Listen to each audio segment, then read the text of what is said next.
حصے کی نظامت کے لیے میں دعوت دے رہی ہوں ڈاکٹر سبیہ صبا کو کہ آپ تشریف لائیں. ڈاکٹر سبیہ صبا کے نام سے کون نہ واقف ہے؟ آپ کی کتاب چشم ستارہ شمار بہت پذیرائی حاصل کر چکی ہے. میں ڈاکٹر سبیہ صبا پیشے کے اعتبار سے سائنٹسٹ ہیں، لیکن اردو کی دنیا میں ایک بہت مشہور شاعرہ کی حیثیت سے جانی پہچانی جاتی ہے. میں آپ سے درخواست کرتی ہوں کہ تشریف کریں. آپ کو صدارت کے لیے سبیہ کو تشریف لائیے.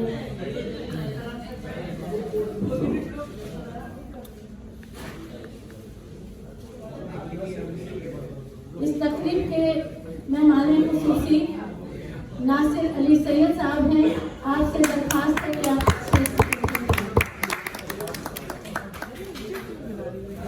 اس تقریب کے مہمان اعزازی ہمارے پاس بہت سارے لوگ ہیں.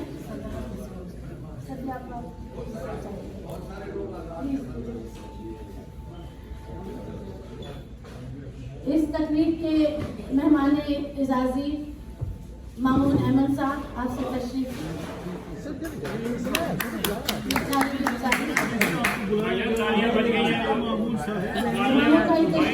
پلیز.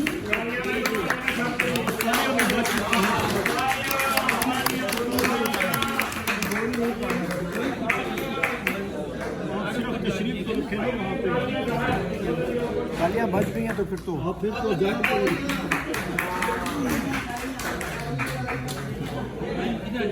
دوسرے مہمان اعزازی اس تقریب کے عتیق صدیقی صاحب، آپ بھی تشریف لائیے. اور اس تقریب کے تیسرے مہمان اعزازی واصف حسین واصف صاحب ہیں. آپ سے درخواست ہے کہ آپ اسٹیج پر تشریف.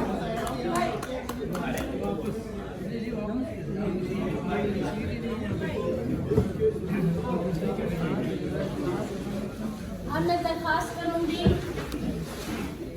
اس کتاب کے تخلیق کار ڈاکٹر شفیق صاحب سے کہ وہ اسٹیج پہ تشریف لائیں.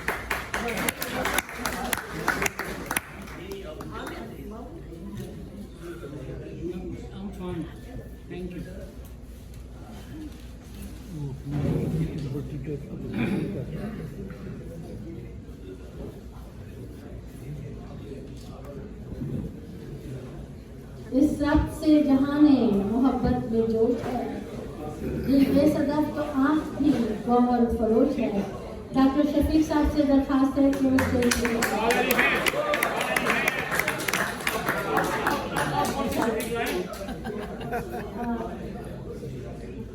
واصف حسین واصف صاحب سے درخواست ہے وہ تشریف لائیں.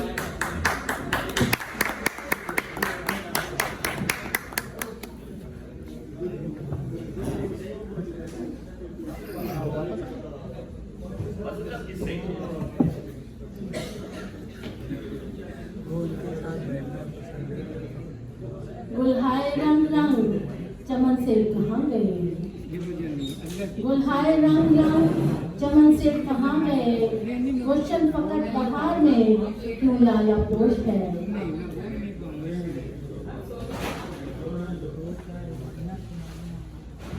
آپ اس تقریب کا آغاز کرتے ہیں. آپ کی اجازت چاہتی ہوں میں ڈاکٹر سبیہ صبا.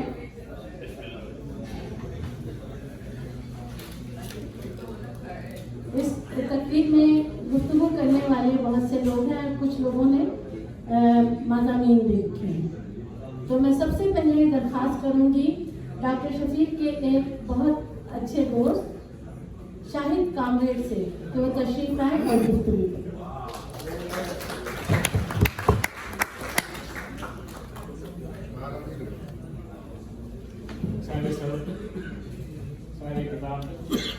محترم مہمان عتیق صدیقی صاحب، واصف صاحب اور عتیق صدیقی صاحب کے بھائی جو یہاں ہمارے ساتھ موجود ہیں، توفیق بھی ہیں، شیخ توفیق صاحب بھی، ادب کی جانی پہچانی شخصیات یہاں ہیں. مجھے آپ سے میں آپ کے ساتھ جو گفتگو میں شامل ہوں گا وہ ایک عام آدمی جو سڑک پہ ہوتا ہے اور وہ یہ دیکھتا ہے کہ یہ جو تخلیق کار ہیں یہ آگے کیسے بن جاتے ہیں.